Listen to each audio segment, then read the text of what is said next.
పేరు సునీల్ కుమార్. నేను power plant లో జాబ్ చేస్తూ దేవుని పరిచర్య చేస్తున్నానండి. ఇది నా ఉపోద్ఘాతం. అయితే ఇక ఆలస్యం చేయకుండా వాక్యంలోనికి వెళ్ళిపోదామండి. ఎంతో మంది ఇక్కడ పెద్దలు ఉన్నారు. నేను మీకంటే గొప్పవాని కాదండి, కానీ దేవుడు తన నామం ద్వారా నన్ను నిలబెట్టుకున్న విధానాన్ని బట్టి ఆయన నామాన్ని పొగడకుండా నేను ఉండలేను.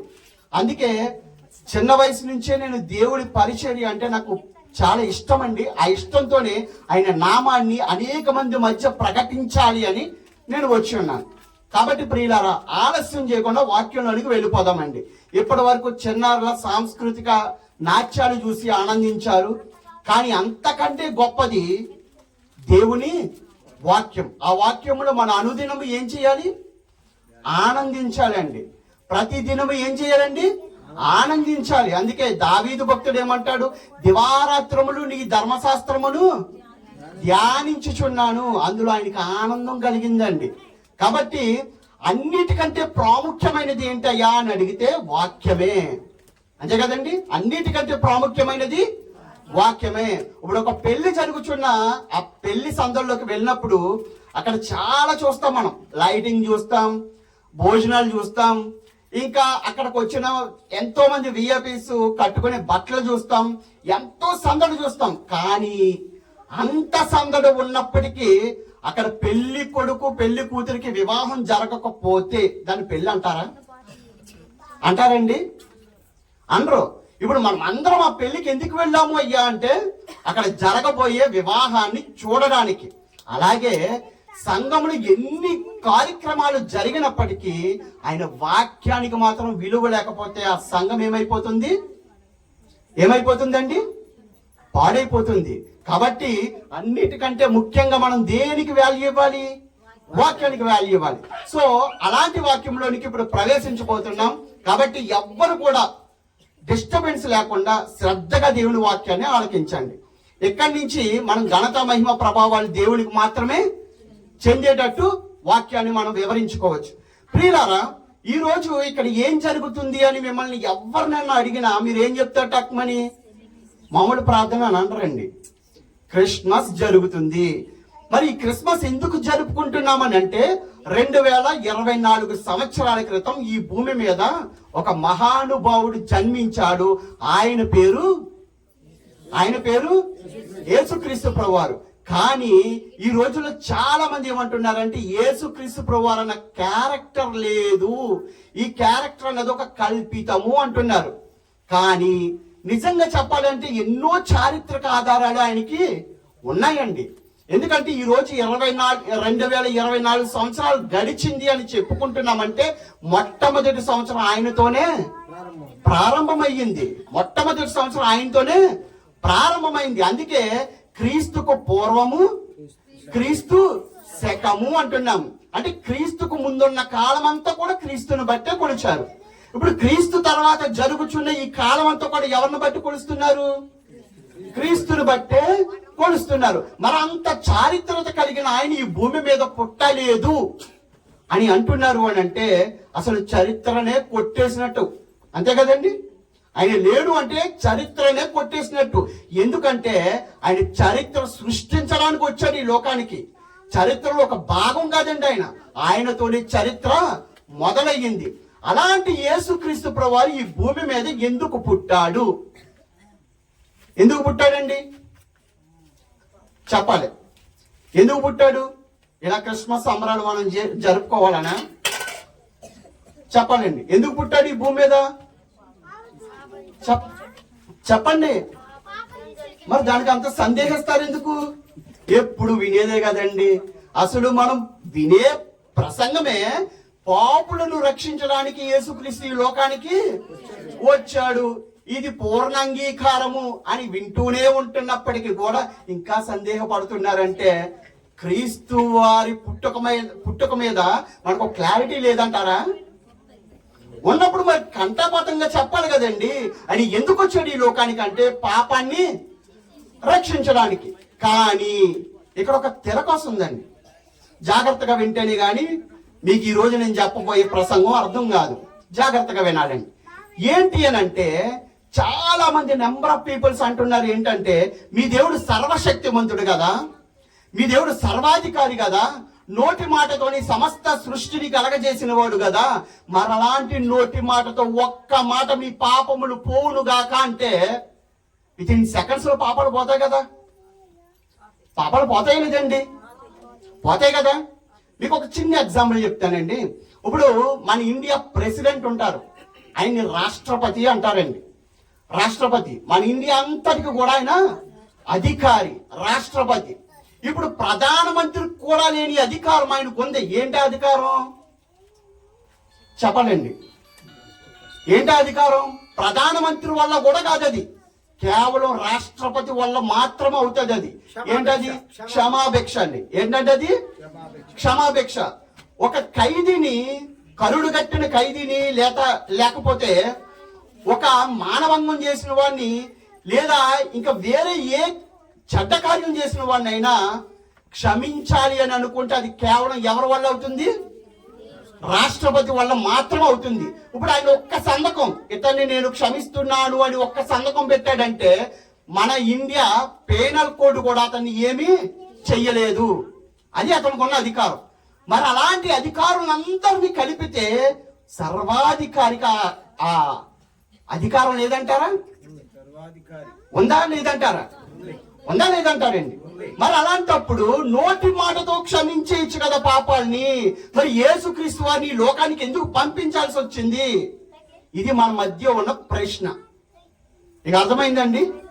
కేవలం రాష్ట్రపతి నోటి మాటతో క్షమిస్తున్నప్పుడు మరి సర్వాధికారి కదా, మీ భూలోకంలో ఉన్న పాపాలన్నీ పోతాయంటే పోవంటారా? పోతాయి కదండి. మరి ఎందుకు నోటి మాటతో క్షమించకుండా క్రీస్తుని ఈ లోకానికి పంపడానికి గల కారణం ఏంటి? అది మనం తెలుసుకోవాలి. ఓకేనండి? ఇది తెలుసుకొని వాక్యాన్ని ముగించేస్తాను. చాలా మంది క్రిస్మస్ అంటే సంబరాలు సంతోషాలు ఉంటాయి కదా, మాకు ఎందుకు ఈ మధ్యలో వాక్యం వినేదే క్రిస్మస్ లో చాలా తక్కువ. అదే కదండి, క్రిస్మస్ అంటేనే వాక్యానికి చోట్లేదండి ఈ రోజుల్లో, కాదంటారా? చాలా చోట్ల ఉండి ఏం చెప్పండి, సంబరాలు సంతోషాలు. మరి ఇందులో అసలు ఈ సంబరాలు సంతోషాలు ఎవరి నిమిత్తం చేసుకుంటున్నామో ఆయన ఘనచరిత్ర చెప్పుకోవద్దా? చెప్పుకోవాలా లేదండి? ఇప్పుడు మన ఇంట్లో మన బాబుదో మన పాపదో పుట్టినరోజు అవుతున్నప్పుడు వచ్చిన వాళ్ళందరినీ పట్టించుకుని అందరికి సఫారీలు చేసి అందరికి విందునిచ్చి ఆ పుట్టినరోజు కారణమైన మన బాబుని మనం పట్టించుకోకుండా పక్కన వదిలేస్తే ఆ బాబుకి ఎలా ఉంటుంది? ఎలా ఉంటుందండి? బాధగా ఉంటుందా లేదా? అప్పుడు ఆ బాబు వచ్చి అదేంటి నాన్న అందరినీ చూస్తున్నా కానీ పుట్టినరోజు కారణం నేను కదా, నన్నెందుకు నువ్వు పట్టించుకోవట్లేదు, నన్నెందుకు 10 మందికి పరిచయం చేయట్లేదు, నా గురించి ఎవరికి చెప్పట్లేదేంటి, నీ ఫ్రెండ్స్ని పలకరించుకుంటున్నావు, వచ్చిన వాళ్ళకి అన్ని విందులు సక్రమంగా వాడి ముందు పెడుతున్నావు, కానీ పుట్టినరోజు కారణమైన నన్ను మాత్రం నువ్వెందుకు పట్టించుకోవట్లేదు అని అడుగుతాడు, అడగడా? మరలాంటప్పుడు మన క్రిస్మస్ అంటే అన్ని సంబరాలు చేస్తున్నాం, మంచిదే, చెయ్యొద్దని నేను అనట్లేదండి, చెయ్యొద్దని నేను అనట్లేదు. కానీ ఆ క్రిస్మస్ కారణం ఎవరు? మరి ఆ యేసుక్రీస్తు గురించి చెప్పేవాళ్ళు ఉన్నారా ఈ రోజుల్లో? పుట్టినరోజు ఆయన పేరులో జరిపించుకుంటున్నాం కదా, మరి ఆయన గురించి అసలు ఎందుకు జరుపుకుంటున్నాం ఈ పుట్టినరోజు అన్న చెప్పాలా చెప్పక్కర్లేదా? చెప్పాలి కదా. అదే చెప్తున్నాను, మీకు జాగ్రత్తగా వినండి. ఒక 20 minutesలో నేను మీ దగ్గర నుంచి సెలవు తీసుకుంటాను, కానీ ఆ 20 minutes మాత్రం చాలా శ్రద్ధగా వినాలండి. వినకపోతే ఆయన ప్రభు వారి యొక్క గొప్పతనం మనకి తెలియదు. కాబట్టి యేసుక్రీస్తునే ఈ లోకానికి ఎందుకు పంపించాలి? మన పాపముల నిమిత్తము అంటే దాని వెనక జరిగిన స్టోరీ చాలా ఉందండి. ఏంటి అంటే మనం మొట్టమొదట ఆదాము దగ్గరికి వెళ్ళిపోవాలి. ఈ ఆదాము అన్న ఆయన ఎలాంటి వాడంటే ఆయనంతటా ఆయనకి సొంత ఆలోచన కానీ సొంత నిర్ణయాలు కానీ ఆయనలో లేవండి. మీకు అర్థమవుతుందా? ఆదాము ఏమి చేసినా అది సర్వ మానవాళికి చెందుతుంది. మీకు అర్థమవుతుందా? ఆదాము ఏమి చేసినా అది సర్వ మానవాళికి చెందుతుంది. అది ఆదాముతో మాత్రం పోదండి. ఆదాము పాపము చేసినా సర్వ మానవాళికి చెందుతుంది. ఆదాము మంచి పనులు చేసిన సర్వ మానవాళికి చెందుతుంది. ఇది గుర్తుపెట్టుకోండి. ఇది ఎలా చెందుతుంది అని మీరు నన్ను ప్రశ్నించగలిగితే మీకు ఒక చిన్న ఎగ్జాంపుల్ చెప్తానండి. ఇప్పుడు ఒక వ్యక్తి మన సొసైటీలో ఏదైనా చెయ్యరాని తప్పు చేశాడు అనుకోండి. ఒక వ్యక్తి మన సొసైటీలో చెయ్యరాని తప్పు చేశాడు. ఫర్ ఎగ్జాంపుల్ అనుకోండి, ఒక తండ్రి కన్న కూతుర్ని అత్యాచారం చేశాడు అనుకోండి. అప్పుడు ఏమంటారు తెలుసా? సభ్య సమాజం సిగ్గుపడే విషయం అంటారండి. అంటారండి. ఇది ఎప్పుడైనా విన్నామా లేదా? ఇదేంటి, చేసిందా ఒక్కడే కదా, దానికోసం సభ్య సమాజమే సిగ్గుపడి తలదించుకోవాల్సిన పరిస్థితి ఏంటి? ఆ ఒక్కడు తప్పు చేస్తే అది సభ్య సమాజమే తలదించుకునే అంత పన అంటే అవును. ఇప్పుడు ఇంకొక చిన్న ఎగ్జాంపుల్ చెప్తాను, దాన్ని మీకు చెప్పి వాక్యాన్ని వివరించి ముగిస్తాను. ఇప్పుడు ఒక India cricket team world cup ఫైనల్లో ఆడుతుందండి. ఆడుతున్నప్పుడు ఆ క్రికెట్ లో ఒక్క బాల్కి 6 రన్లు కొట్టాలండి. మన ఒకే ఒక్క బాల్కి మన ఇండియా క్రికెట్ టీంలో ఉన్న 11 మందిలో ఒక అతను ఒక్క బాల్కి 6 కొట్టాలి కదా, కొట్టేశాడండి. కొట్టే కానీ మన ఇండియా టీం గెలిచింది. గెలిచినప్పుడు ఏమంటారు చెప్పండి? India win by Pakistan. అంటే పాకిస్తాన్ మీద ఇండియా గెలిచింది అంటారండి. అవునా? ఆ ఒక్క బాల్కి 6 కొడితే మొత్తం ఇండియా ఎలా గెలిచింది? ఇండియా ఎలా గెలిచింది? కొట్టింది ఒక్కడే కదా 6, ఇండియాలో గెలిచింది అని అడుగుతున్నానండి. అంటే ఒక్కడు భారతదేశంలో ఏ మంచి పని చేసినా అది భారతదేశం మొత్తానికి చెందుతున్నప్పుడు, ఆదాము ఒక్క చెడ్డ పని చేసినా లేదా ఆదాము ఒక్క మంచి పని చేసినా అది యావత్ భూ ప్రపంచంలో ఉన్న ప్రతి మానవాడికి చెందుతుంది. అలాంటి ఆదాము చెయ్యరాని తప్పు ఏదేను తోటలో చేసి దేవుడికి ఏమైపోయాడు? దూరం అయిపోయాడండి. ఇప్పుడు ఆ దూరం అయిపోయిన ఆదాముకి ఏం పట్టింది? పాపం అనే భయంకరమైన దోషం పట్టిందండి. ఇప్పుడు ఈ పాపాన్ని వదిలించాలంటే ఇందాక మనం ఏమనుకున్నాం? నోటి మాటతో వదిలించేయచ్చు కదా. ఆదాము చేసిన పాపాన్ని, ఆదామా నువ్వు చెయ్యరాని తప్పు చేసావు, ఇప్పటికి నా ఆజ్ఞను అతిక్రమించావు, సరే ఇప్పుడేదో నువ్వు భూమి మీదకి ఇప్పుడిప్పుడే ఫ్రెష్ గా దిగో, నువ్వేదో తెలియని తప్పు చేసావు అనుకో, ఓకే నేను క్షమించేస్తున్నాను అని అనుకోవచ్చుగా. దానికోసం మళ్ళీ ఇంత సీన్ క్రియేట్ చేసి ఆయన కుమారుని లోకానికి పంపించి ఆయన మరణం ద్వారా సమస్త మానవాళికి పాప ప్రక్షాళన చేయడం అన్నది అవసరమా? అంటే అవసరమే. ఎందుకనంటే దేవునికి కొన్ని లక్షణాలు ఉన్నాయండి. దేవునికి ఏమున్నాయి? కొన్ని లక్షణాలు ఉన్నాయి. ఏంటి ఆ లక్షణాలు అంటే, మొట్టగా 3 లక్షణాలు చెప్తాను వినండి. మొట్టమొదటిది ప్రేమ. దేవుడికి ఉన్నది ఏంటండి? ప్రేమ. రెండోది ఏంటంటే పరిశుద్ధత. ఏంటండి? పరిశుద్ధత. మూడోది నీతి, న్యాయము. ఈ 3 గుర్తుపెట్టుకోండి. ఈ 3 మీద మనకి వాక్యం బేస్ అయి ఉంటుంది. మొట్టమొదటి ఏం చెప్పుకున్నాం? ప్రేమ. రెండోది పరిశుద్ధత. మూడోది నీతి, న్యాయం. ఇప్పుడు దేవుడి ప్రేమ ఎంత గొప్పదయ్యా అంటే యోహాను సువార్త తీయాలండి. ఎవరైనా ఒక్కరు చదవడానికి నాకు సహకరించండి. యోహాను సువార్త చదవండి ఒకసారి. యోహాను సువార్త 3వ అధ్యాయం 16వ వచనం తీయండి. యోహాను సువార్త త్వరగా తీయాలండి. 3:16 అండి. దేవుడు లోకమును ఎంతో ప్రేమించెను కాగా ఆయన తన అద్వితీయ కుమారునిగా పుట్టిన వాని యందు విశ్వాసముంచు ప్రతివాడును నశింపక నిత్య జీవము పొందునట్లు ఆయనను అనుగ్రహించెను. మొట్టమొదట్లైన ఏమని చెప్తున్నాడని యోహాను భక్తుడు దేవుని గురించి? దేవుడు లోకమును ఎంతో ఎంతో ఎంతో ప్రేమించెను. లోకమును ప్రేమించాడంటే అర్థం ఏంటి? కేవలం ఈ భూమిని ప్రేమించాడనండి. దేశం అంటే మట్టి కాదోయ్, దేశం అంటే మనుషులో అన్నాడని ఒక మహాకవి. అంటే ఇప్పుడు దేశం అంటే మట్టి కాదు, దేశం అంటే మనుషుడు. అలాగే లోకం అంటే ఈ భూమి కాదండి. లోకం అనగా ఈ భూమి మీద బ్రతుకుతున్న ప్రతి ఒక్కరిని దేవుడు ఎలా ప్రేమించాడంట? ఎంతో ప్రేమించాడు. ఎంత అయ్యా అంటే కొలమానం పెట్టి ఆయన ప్రేమను కొలవలేము. ఓకే, ఇక రెండవ వచనం చూడండి. యోహాను గారు రాసిన మొదటి పత్రిక 4వ అధ్యాయం 8వ వచనం అండి. యోహాను గారు రాసిన మొదటి పత్రిక 4వ అధ్యాయం 8వ వచనం. దేవుడు ప్రేమ స్వరూపి. చాలమ్మా చాలు, ఆ ఒక్క లైన్ చాలు మనకి. దేవుడు ఏంటంటే అండి ఇప్పుడు ప్రేమ స్వరూపి. దేవుడికున్న మొట్టమొదటి లక్షణం ఏంటండి? ప్రేమ స్వరూపి. ఆయన చూస్తే మనకి ఏమనిపిస్తుంది అంటే ప్రేమకు నిలువెత్తు నిదర్శనం అని అనిపిస్తుంది. ఇది మన బైబిల్ ఇచ్చిన స్టేట్మెంట్. ఇక రెండవది, పరిశుద్ధత గురించి మన స్వయంగా దేవుడే తన పరిశుద్ధత గురించి మనతో ఏం చెప్తున్నాడు అన్నది ఒక్కసారి లేవియకాండం చూడాలండి. పాత నిబంధన గ్రంథం, పాత నిబంధనలో లేవియకాండం 11వ అధ్యాయం 44వ వచనం అండి. లేవియకాండం 11వ అధ్యాయం 44వ వచనం. నేను మీ దేవుడనైన యెహోవాను, నేను మీ దేవుడనైన యెహోవాను, నేను పరిశుద్ధుడను గనుక మీరు పరిశుద్ధులై ఉండునట్లు మీరు పరిశుద్ధులై ఉండండి. చూడండి ఆ ఒక్క లైన్. నేను పరిశుద్ధునై ఉన్నాను గనుక మీరు ఎలా ఉండాలి? పరిశుద్ధంగా ఉండాలి. ఫస్ట్ ఆఫ్ ఆల్ దేవుడికున్న క్యారెక్టర్ ఏంటండి? పరిశుద్ధత.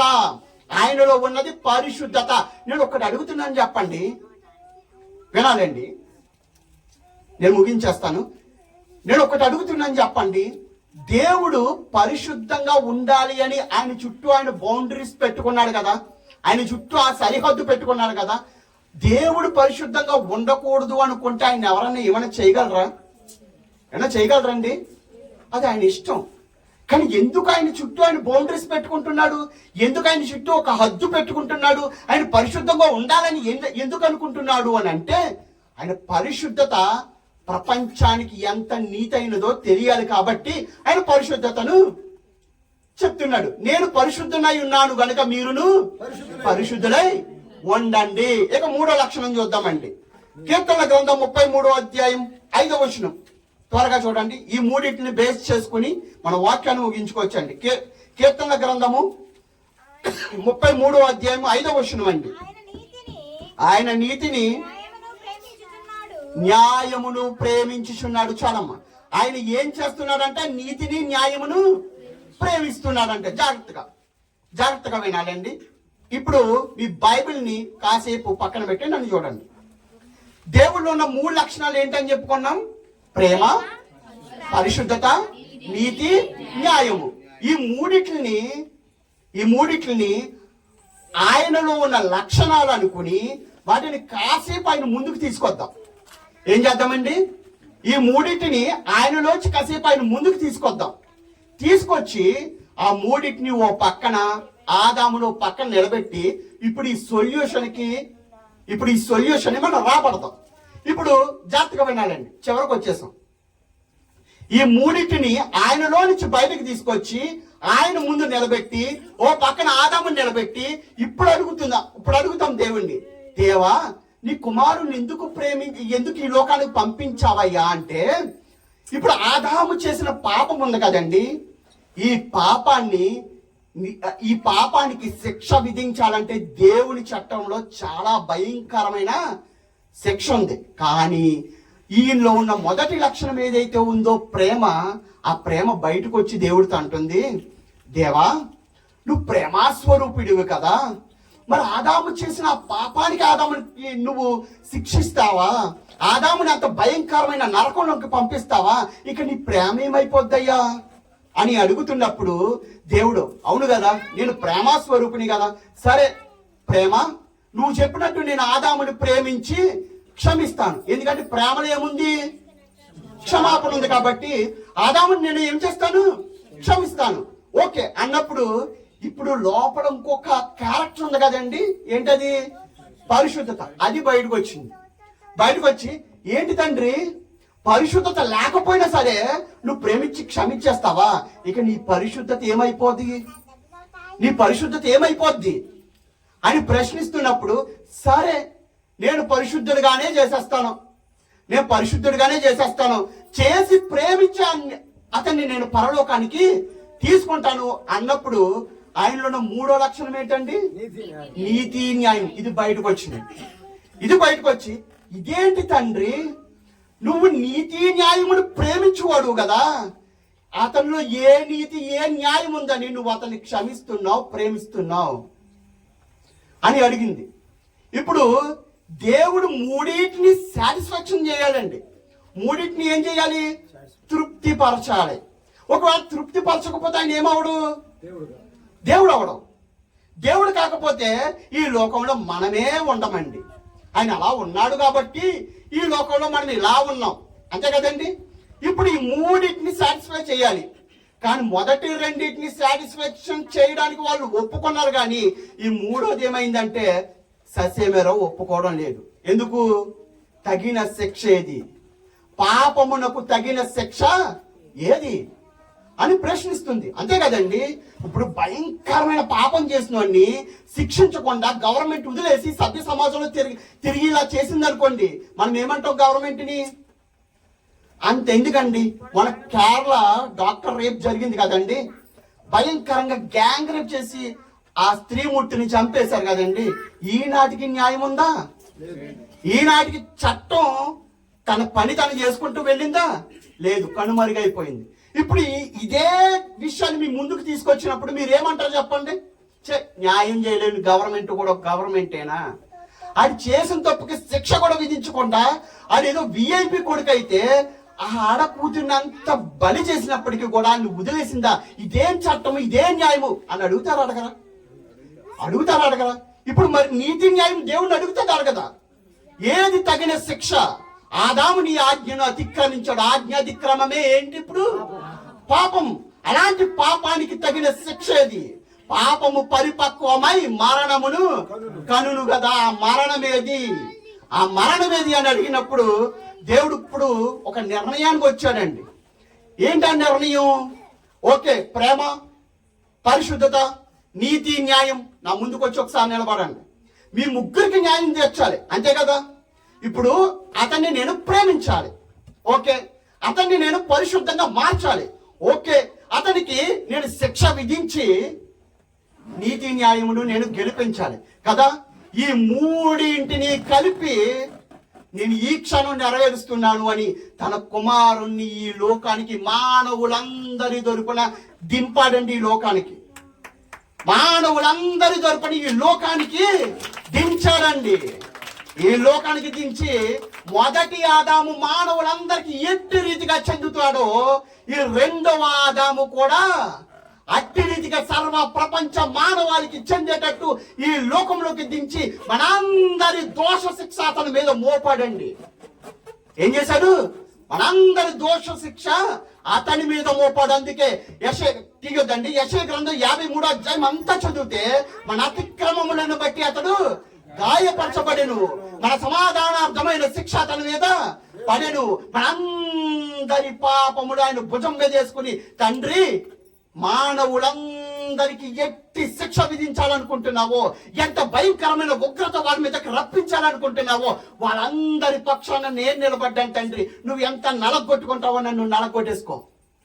నువ్వు ఎంత శిక్షించాలనుకుంటున్నావో అంత శిక్షించేసుకో. ఈ శిక్షంతా నా మీద మోపు తండ్రి. ఆ శిక్షను భరించడానికి నేను సంసిద్ధంగా ఉన్నాను అని ఆ మహానుభావుడు మనందరి పక్షాన ఈ లోకానికి దిగి మన పాపముల నిమిత్తమై నిలబడి మనకు ప్రాయశ్చిత్తంగా ఈ లోకానికి వచ్చాడండి. That is the Christmas. That is the Christmas అండి. అది క్రిస్మస్ పరమార్థం. ప్రియులారా, ఒకటి ఆలోచించండి. ఒకవేళ ఆయనే గనుక లేకపోతే దేవుడి ఉగ్రతను భరించే అంత శక్తి మనలో ఉందంటారా? కానీ ఈ రోజుల్లో మూర్ఖుడు, మనం ఇలా మాట్లాడకూడదు కానండి, ఎంత బాధ కలుగుతుందంటే అండి, పరిశుద్ధుని పట్టుకుని నా మాటలు అంటుంటే చాలా బాధ కలుగుతుందండి మనసుకి. అలాంటి వారు ఏమంటున్నారంటే, ఎప్పుడో 2024 సంవత్సరాల క్రితం కార్చిన రక్తం ఈనాటికి మీ పాపాన్ని పరిశుద్ధత కలుగు చేస్తుందా అని అడిగేవాళ్ళు లేకపోలేదండి. ఉన్నారా లేదండి? ఇప్పుడు నేను వాళ్ళందరి కోసం ఒకే ఒక ఎగ్జాంపుల్ చెప్తున్నాను చూడండి. మన భయంకరమైన కరోనా వ్యాధి వచ్చింది కదా. ఈ కరోనా వ్యాధికి వ్యాక్సిన్ ఎంతమంది వేయించుకున్నారండి? ఇక్కడ వ్యాక్సిన్ వేయించుకున్నారా లేదండి? వేయించుకోలేదండి. చేతులెత్త నేర్చుకున్నాడు. వేయించుకున్నారా లేదండి? బాబు భయంకరమైందండి. వేయించుకోండి, రేపు పొద్దున మళ్ళీ మీకు అది అది ఎఫెక్ట్ అయినా కదా, ఇంజెక్ట్ అయినా కూడా ఎఫెక్ట్ అవ్వదు. ఓకే పోలే, వేయించుకున్న వాళ్ళు చాలా మంది ఉన్నారు కదండి. ఇప్పుడు కరోనా వ్యాధి వచ్చింది 2019 నుంచి 23 వరకు కుదిపేసిందండి ప్రపంచాన్ని. అందుకే COVID-19 అన్నారు, 2019లో వచ్చింది కాబట్టి. ఇప్పుడు ఇదే వ్యాధి ఒక 50 సంవత్సరాల తర్వాత ఒక పసిబిడ్డ పుడితే, ఆ బిడ్డకు వస్తే అప్పుడు మళ్ళీ ప్రత్యేకించి ముందు తయారు చేస్తారా? ఇప్పుడు కనుక్కోబడిన మెడిసినే 50 సంవత్సరాల తర్వాత ఉన్న వాడికి ఉపయోగిస్తారా? అంటే నేను అన్నది ఈ మెడిసిన్ ఇప్పుడు కనుగొన్నది 50 సంవత్సరాల తర్వాత అని అనుకోకండి, అది ఎక్స్పైర్ అయిపోతుంది. ఆ ఫార్ములా చెప్తున్నాను, ఇదే ఫార్ములా కదండి.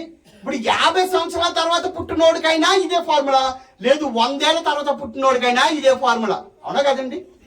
పారాసెటమాల్ ఎప్పుడు తయారు చేయబడిందండి? నేను ఇంకా పుట్టలేదండి అప్పటికి. అప్పుడు తయారు చేయబడింది పారాసెటమాల్, అవునండి. జ్వరం మొత్తం వేసుకుంటాం కదండి, ఎంతే ఉంటుంది తెల్ల టాబ్లెట్, అది నేను పుట్టక ముందు తయారు చేయబడింది అండి. అది ఈనాటికి నాకు జ్వరం మొత్తం పారాసెటమాల్ వేసుకుంటున్నాను. అలాగని ప్రత్యేకించి నా కోసం తయారు చేశారా? కాదండి, కాదు కదండి. ఎప్పుడో తయారు చేయబడింది. ఆ ఫార్ములా అలా కొనసాగుకుంటా వస్తుంది నా దగ్గర వరకు. సో ఇప్పుడు నేను దాన్ని వాడుతున్నాను. అలాగే ప్రియులారా, ఎప్పుడో చనిపోయిన ఆయన రక్తం తరతరాలకు పరిశుద్ధతను నింపుతూనే ఉంటుందండి. అది ఎంత పరిశుద్ధమైన రక్తం అంటే మన పాపాలను కూడా క్షమించగలిగే పరిశుద్ధత. అందుకే యెరూషలేము వీధుల్లో నిలబడి రంకెలేశాడండి, నాలో పాపం ఉందని మీలో ఎవడు నిరూపించగలడు? అంత పరమ పవిత్రుణ్ణి, అంత పరిశుద్ధుణ్ణి మనం కలిగి ఉన్నామండి. ఇప్పుడు నీ దేవుడు ఎవరయ్యా అంటే ఆయన పరిశుద్ధుడు గనుక మనల్ని కూడా ఎలా బ్రతకమన్నాడు? పరిశుద్ధంగా బ్రతకమన్నాడండి. ఒక పరిశుద్ధత కలిగిన మాట చెప్పగలడండి, అంతే కదండి. ఇప్పుడు వీధి చివర ఎవరైనా సిగరెట్ తాగుతున్నవాడిని నేను వెళ్ళి తిడుతున్నప్పుడు నా వేళ్ళ మధ్య సిగరెట్ ఉందనుకోండి, నేను చెప్పడానికి అరుగున్నా? ముందు నేను ఏం చేయాలి? మారాలి. ముందు నేను నీతిగా బ్రతకాలి, అప్పుడు వాడికి చెప్పతగ్గండి. అలాగే దేవుడు పరిశుద్ధత అనేది లేకపోతే మీరు పరిశుద్ధులుగా ఉండండి అని ఎలా చెప్పగలడు? అందుకే ఆయన పరిశుద్ధత అనే బౌండరీస్ పెట్టుకున్నాడండి. ఆయన పెట్టుకోవాల్సిన అవసరమే లేదండి ఆయనకి, కానీ పెట్టుకున్నాడంటే అది నీకు ఒక మార్గంలో కనబడాలి కాబట్టి ప్రియులారా, ఈరోజు మొదటి ఆదాము శిక్షకు క్రీస్తు వారి సమాధానం ఇచ్చాడు. దాన్నే మనం ఈరోజు క్రిస్మస్ అంటున్నాం. ఓకేనండి, అర్థమైంది కదండి? ఈ క్రిస్మస్ ఎందుకు జరుపుకుంటున్నామయ్యా అని అంటే, ఇదిగో ఈ కారణం ద్వారా మేము క్రిస్మస్ ని జరుపుకుంటున్నాం. ఇది రియల్ క్రిస్మస్ అంటే, అంతే కదా ప్రియులారా? ఇది రియల్ క్రిస్మస్ అంటే క్రీస్తు మన నిమిత్తము మృతి పొందెను గనుక మనకేం కలిగింది? పాప క్షమాపణ కలిగింది. ఒకవేళ పాప క్షమాపణ లేకపోతే, అది చెప్పాను కదండి, ఒక రాష్ట్రపతి ఒక వ్యక్తిని క్షమించకపోతే ఇండియన్ పీనల్ కోడ్ లో ఉన్న శిక్ష అతని మీద నిర్భయంగా పడిపోతుందండి. అలాంటి వాడికి ఒకవేళ ప్రాణ భిక్ష పెట్టాడు అనుకోండి రాష్ట్రపతి, ఇప్పుడు అతను ఏమంటాడో తెలుసా? నా ప్రాణాన్ని రక్షించిన మహానుభావుడు అయ్యా అని చేతులకి దండం పెడతాడు. మరి అలాంటి దోష శిక్షను మన నుండి తప్పించి మనందరి శిక్షను భరించిన యేసుక్రీస్తు ప్రభువారిని మనం ఏమనాలి? ఇంకో విషయం చెప్పమంటారండి, ఆశ్చర్యపోయే విషయం. ఇప్పుడు ఎవడో ఒక రేపో మర్డరో ఇంకొకటి ఎక్సెట్రా చేసిన శిక్ష పడుతున్నప్పుడు మీ పిల్లలనైతే ఇవ్వగలరండి ఆడికి ప్రతిగా? అదిగో ఊరేసేస్తున్నారు, రేపు పొద్దున్న అతను అన్నప్పుడు అబ్బాబ్బా వద్దండి అతను దించండి, నా కొడుకులు వేసుకోండి ఊరి అని అనగలరా మీరు? ఎందుకు అనరు? కన్న ప్రేమ మీకు అడ్డొస్తుంది, అంతే కదండి. మరి కన్న ప్రేమ కాదేటండి పైన ఉన్న దేవుడిది. తన సొంత కుమారుణ్ణి ఎలాంటి కుమారుడో తెలుసా? తండ్రి మాట జబదాటని కుమారుడు. పితృవాక్కు పరిపాలన అంటే ఆయనకే చెందిందండి. తండ్రి మాట జబదాటని పరమ పరిశుద్ధుణ్ణి ఈ లోకానికి నీ కోసం పంపించేశాడు. కన్న ప్రేమను తెంచుకున్నాడండి. సిలువ మీద ఆయన పడుతున్న బాధలు చూసి కూడా, కుమారుడా నీ చెయ్యి నేను పట్టుకుంటే నీకు మరణం రాదయ్యా, నువ్వు ప్రపంచ మానవాళి కోసం మరణించకపోతే ఆ శిక్ష వాడి మీద పడిపోతుంది. ఎందుకో తెలుసా? నీతి న్యాయం నన్ను ప్రశ్నించేస్తుంది, నువ్వు నోటి మాటతో ఎలా క్షమించేస్తావు అని. ఆ శిక్ష వాళ్ళు భరించలేరు. నా శిక్ష వాళ్ళు భరించలేరు, నాతో సమానంగా ఉన్న నువ్వే భరించగలవు. ఎందుకో తెలుసా? అది భరించడానికి అర్హుడు నువ్వే కాబట్టి భరించు. అందుకే నీ చెయ్యను విడిచిపెడుతున్నాను అని విడిచిపెట్టినప్పుడే మహానుభావుడు భరించలేక ఏడో లామా సబక్తాని అని కేకలేసేసాడండి. తండ్రి నీతో ఎడబాపు నాకు కుదరదయ్యా, నిన్ను విడిచి నేను ఉండలేనయ్యా, ఒక్క క్షణం నా చెయ్యి విడిస్తేనే నేను తట్టుకోలేకపోయాను అన్నవాడిని నీ కోసం ఎన్ని సంవత్సరాలు విడిచిపెట్టాడో తెలుసా? భూమి మీద 33.5 సంవత్సరాలు విడిచిపెట్టేశాడండి. ఎలా బ్రతికాడో తెలుసండి యేసుక్రీస్తు వారు భూమి మీద? చాలా హ్యాపీగా బ్రతికాడని అనుకుంటున్నారు కదా, ఇప్పుడు ఫర్ ఎగ్జాంపుల్ ఈ బాటిల్ ఉంది కదండి, ఈ బాటిల్లో మిమ్మల్ని ఇరికించి పట్టించగలనా? నేను మిమ్మల్ని ఎలా మడత పెట్టి ఇరికించి బాటిల్లోనే పెట్టగలనా? పడతారా? పట్టరు. ఒకవేళ నేను చాలా ట్రై చేసి మిమ్మల్ని ఇరికించి అందులో పెట్టాను అనుకోండి, మీరు ఫ్రీగా తిరగలరా? ఎందుకు? అసలు ముందే ఈ బాటిల్లో మీరు పట్టరు. ఒకవేళ నేను ప్రయత్నించి మిమ్మల్ని ఈ బాటిల్లో ఇరికించినా మీరు ఫ్రీగా తిరగలరా? తిరగలేరు. మరి మీరే తిరగలేనప్పుడు యేసుక్రీస్తు వారు ఎలా తిరిగారు అనుకుంటున్నారు? చెప్పమంటారా? ఆకాశ మహాకాశాలు ఆయన్ని పట్టజాలవు. భూమి ఆయనకి ఏంటండి? పాదపీఠం. అలాంటి భూమి మీద 33.5 సంవత్సరాలు వదిలేశాడు. పోన్లే, వదిలితే వదిలాడు. నాయనా, నువ్వు ఒక చోట కూర్చుంటే కుదరదు. పాపుల మధ్య తిరగాలి, పాపులకు బోధించాలి, పాపులతోనూ సుంకరాలతోనూ భోజనం చేయాలి, వాళ్ళని మార్చాలి, పాపుల కోసం సంచారం చేయాలి. నువ్వు లోకాలన్నీ కూడా వీధులన్నీ సంచారం చేయాలి, ప్రతి ఒక్కరికి రాజ్య సువార్త ప్రకటించాలి. నువ్వు మానక తిరుగుతూ ఉండాలి. ఎక్కడ జరగలనయ్యా? నాకు ఆకాశ మహాకాశాలే పట్టజాలు కదా. అలాంటి వాడిని తీసుకొచ్చి 33.5 సంవత్సరాలు నువ్వు ఇదిగో ఈ ఇరుకు లాంటి ప్రదేశంలో నన్ను పెట్టేసి నువ్వు ఫ్రీగా తిరుగు అంటే నేను ఎట్లా జరగలను? తిరగలదండి. కానీ నీ కోసం ఎంత ఇరికించుకుని బ్రతికాడో తెలుసా అండి? ఎంత ఇరికించుకుని బ్రతికాడో తెలుసా? ఎంత తగ్గించుకుని బ్రతికాడో తెలుసా? ఎంత భరించాడో తెలుసా? ఆయన పరిశుద్ధతను కూడా పక్కన పెట్టి నీ కోసం పాపిగా మారిపోయాడండి. అదే ఆయన ప్రేమ అంటే అండి. అదే ఆయన ప్రేమ. అలాంటి ప్రేమను రుచి చూడడానికి వచ్చిన వారే మనమందరం. అంతే కదండి? ఇక్కడ చెప్తున్నా, నేనేం పరమ పవిత్రుని కాదండి. ఇక్కడ కూర్చుని వింటున్న మీరు పరమ పవిత్రులు కాదండి. మనమందరం పాపడమేనండి. ఎందుకు పనికి రాని పాపడం? ఈ మాట అంటున్నప్పుడు మీరు పాపులు ఎలాగయ్యారు అని అడిగే వాళ్ళు కూడా ఉన్నారండి. అవును, ఒకనాడు ఆదాము తప్పాడు మార్గం, ఆ మార్గంలోని సమస్త మానవాళ్ళు పోతున్నారండి. అలాంటి వారిని చెయ్యి పట్టుకొని పాపమని ఊబి నుంచి పైకి లేవనెత్తిన వాడే మన యేసుక్రీస్తు వారండి. అందుకనే ఈ రోజు మనం క్రిస్మస్ జరుపుకుంటున్నాం. అర్థమైందా ప్రియులారా? ఇంకేమైనా డౌట్స్ ఉన్నాయా? ఇప్పుడు క్రిస్మస్ ఎందుకు జరుపుకుంటున్నామని అంటే, ఎవరైనా అడిగితే ఒక్క మాట, మేము భరించలేని శిక్షను ఆయన భరించడానికి వచ్చాడు ఈ లోకానికి. అదే క్రిస్మస్ అండి. కాబట్టి ప్రియులారా, ఈ దినము నుంచి అయినా క్రిస్మస్ అనగానే మనకు గుర్తు రావాల్సింది క్రీస్తు శ్రమ. ఇంకొక మాట చెప్పి నేను ముగించేస్తానండి. మనమందరం ఎందుకు పుట్టాము అని అడిగితే ఇక్కడ ఉన్న వాళ్ళందరూ ఏం చెప్తారు? మనం ఎందుకు పుట్టామని అంటే చెప్పాలండి. ఈ ఒక్క ప్రశ్నకి నాకు సమాధానం చెప్పండి. దానికి నేను మీకు ఆన్సర్ చూపించి ముగించేస్తాను. చాలా ఓవర్ టైం అయిపోతుంది. చెప్పండి, మీరు అందరూ ఎందుకు పుట్టారు? అదేంటండి, ఏదో పుట్టాం, బతుకుతున్నాం, ఎందుకు ఇచ్చోదంటే నాకు ఈ జీవితం, నాకే దండగా అని అనుకుంటున్నారు ఏంటండి బాబు? మీకు చాలా విలువైన జన్మలండి. మీరు ఇంకానండి ఒక్క మాట మీ దగ్గరకు వస్తాను. చాలా విలువైన జన్మలండి బాబు మనయ్యి. అర్థమవుతుందా? ఆయన ఎన్నికలేంది ఒక్కడి ఈ లోకానికి పుట్టలేడని తెలుసా మీకు ఆ సంగతి? తల్లి గర్భంలోకి ఎన్నో కణాలు వెళ్తాయండి, అన్నీ నశించిపోయి నీ ఒక్క కణమే బయటకు వచ్చింది. అదే నీ పుట్టుక రహస్యం. నువ్వు అంత గొప్పడివి. ఎందుకు పుట్టాను, ఎందుకు బతుకుతున్నాను అనకండే. మీ పుట్టుక ఒక పరమార్థం ఉంది. మీరు ఎందుకు పుట్టారు అని అంటే దేవుని మహింపరచడానికి, ఆయన కోసం బ్రతకడానికి అని అంటున్నారు. వెరీ గుడ్, అవును, అది కరెక్టే. కానీ యేసుక్రీస్తు వారి దగ్గరికి వెళ్ళి ఎందుకు పుట్టావయ్యా నువ్వు అని అంటే ఏం చెప్తారు చెప్పండి? చనిపోవడానికి పుట్టాను అంటాడు. మరి దానికి పుట్టడం ఎందుకు? ఇంకా నువ్వేదో భూమి మీద బ్రతుకుతా కదా పుడతా అని అంటే కాదు, నా జన్మ నేను ఎందుకు పుట్టాను అంటే చనిపోవడానికే పుట్టాను. ఎవరి కోసం చనిపోవడానికి? మీ అందరి కోసం. ఇదేంటి ఈ చావు కూడా నీ కోసం నువ్వు చనిపోతా కాదు.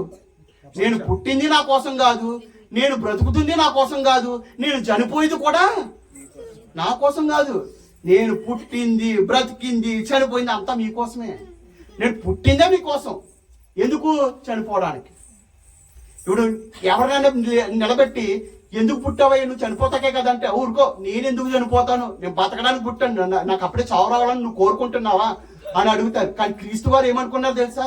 నేను ఎప్పుడు చనిపోతాను బాబోయ్, నేను అప్పుడు తండ్రి దగ్గరికి వెళ్ళిపోతాను, ఈ లోకంలో నేను భరించలేకపోతున్నాను అనుకున్నాడండి ఆ మహానుభావుడు. అందుకే 33 సంవత్సరాలకి ఆయనకి చావు వచ్చేసిందండి. ఎందుకు వచ్చిందో తెలుసా? అయ్యి బాబా, మన శిక్ష భరించడం అంత ఆసమాసి కాదండి. మన పాపం భరించడం అంటే మాట్లాడుకుంటున్నారా? ఒక పాపి పాపం భరించడమే కష్టం అనుకుంటే లోకంలో ఉన్న పాపాలన్నీ తీసుకొచ్చాను మీదేసేస్తే అయ్యో బాబు ఇన్ని పాపాలా, నేను మొయ్యాలా అనుకున్నాడేమోనండి మహానుభావుడు. అందుకేనండి ఎంత భరించి త్యాగం చేశాడండి. అలాంటి మహానుభావుడికి ఒక్కసారి మనస్ఫూర్తిగా చప్పట్లు కొట్టలేదు. కాబట్టి ఈ విషయాలని మీకు అర్థమైనవి అని నేను ఆశిస్తూ, ఇంకా ఏమైనా మీకు ప్రభు గురించి తెలుసుకోవాలని అనుకుంటే నాకు ఫోన్ చేయకండి, బైబిల్ తీసి చదవండి, ఓకేనా? నాకు ఫోన్ వద్దండి. నన్ను ఎందుకంటే అడుగుతూ, సర్వజ్ఞానానికి మూలమైన వాడెవరు? మీలో ఎవరికైనా నువ్వు జ్ఞానము కొదువుగా ఉన్న ఎడలా వాడు నన్ను అడగండి అన్నాడు. నాకు చేయకండి, ఆయన అడగండి, ఓకే? ఇంకేమైనా డౌట్స్ అయితే నేనేదో ఆయన గురించి కొద్దిగా చెప్పడానికి మీ మధ్యకు వచ్చాను, మీకు అర్థమైందని ఆశిస్తూ ఇట్టి అవకాశం అనేది దయచేసిన సంఘ పెద్దలకు, సంఘ కాపరి గారికి, సుభాషిణి తల్లి గారికి నా నిండు వందనాలండి.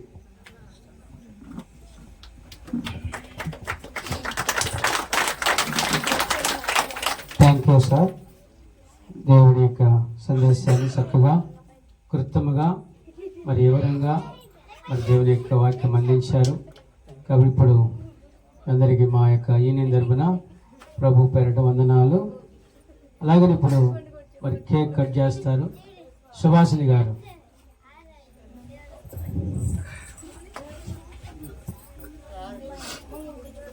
కేక్ కటింగ్ చేయకముందు మరి మంగమూరి పాస్టమ్మ గారు ప్రార్థన చేస్తారు.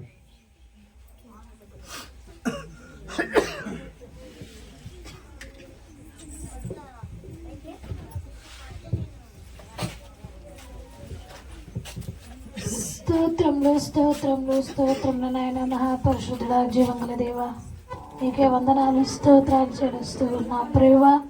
ఇంతవరకు నాయన అయాదిగో ప్రేల నామముల మహిమ పచ్చినందుకు వందనాలు, స్తోత్రాలు చెల్లించుకుంటున్నాం. అలాగే దాసు నిలబెట్టుకోండి నాయన. అయ్యా మా కొరకు సిద్ధపరచిన నీ వాక్యాన్ని బట్టి నీకు వందనాలు చెల్లిస్తూ ఉన్నాం ప్రభువా. సమయం ముందు నాయన ఎదుగు తండ్రి అయ్యా కేక్ సంబంధించిన ప్రభుని నామమ్మని బట్టి కట్ చేస్తూ ఉండగా నాయన ఇదిగో తండ్రి కేక్ ప్రభు ఎలా స్వీట్గా ఉంటుందో జీవితాన్ని కూడా ప్రభలా మలుచుకోగలిగిన ప్రభా అనుభవాన్ని మాకును ప్రతి ఒక్కరూ దయచేసి నీ నామమును మహిమ పొందం అడుగుతూ కృపలో జ్ఞాపకం చేసుకుని అడుగుతూ యేసు నామమున అడిగి వేడుకుంటున్నాము తండ్రి.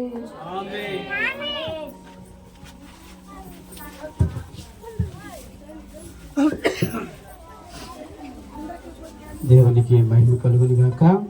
ఇంతవరకు దేవుడు ఎంతో మనకి సహాయపడుతూ వచ్చాడు. ఇప్పుడు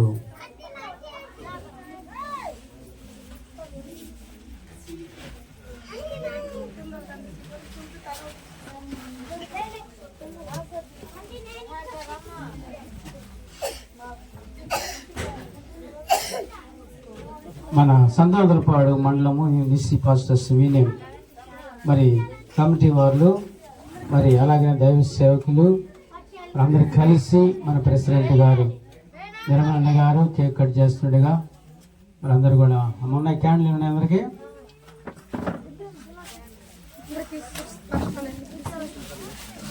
అందరూ లేచి నిలబడి క్యాండిల్ సర్వీస్ కూడా ఉంది. అందరూ లేచి నిలబడి మీకు ఇచ్చిన క్యాండిల్ మీరు ముట్టించుకొని మరి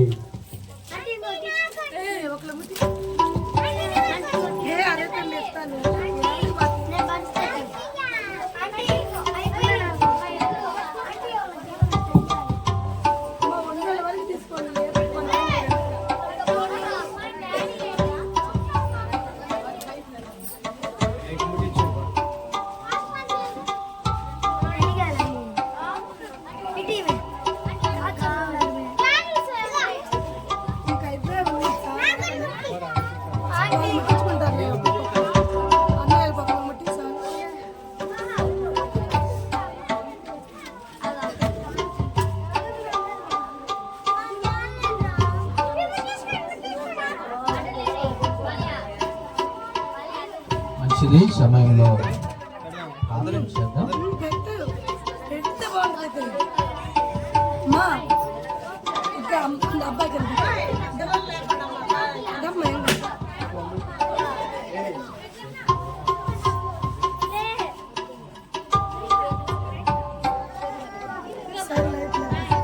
ప్రార్థన చేసుకుందాం. కేక్ కట్ చేసుకోవడానికి ముందుగా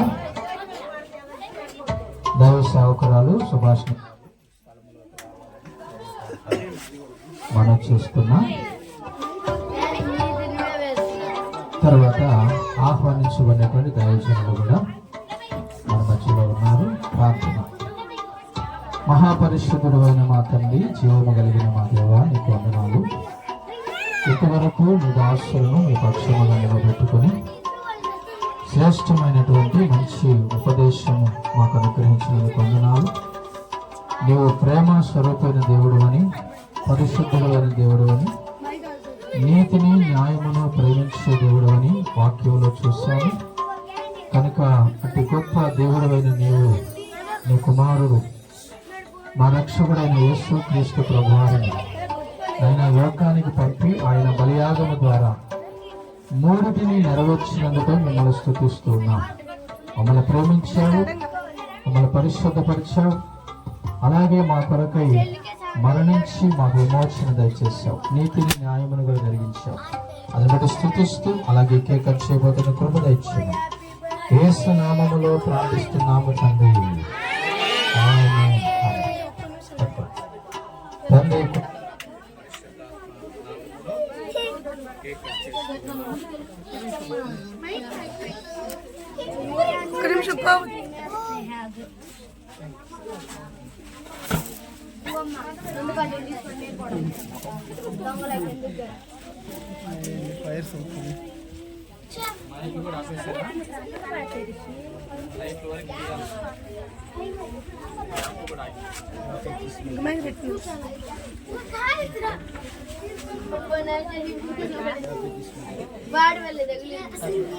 happy Christmas.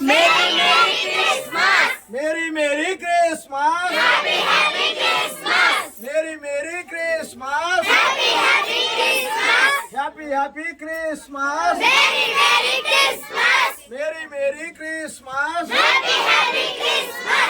Happy Christmas. We wish you happy Christmas. Happy Christmas. యేసు రాజుకే, రాజుల రాజుకే.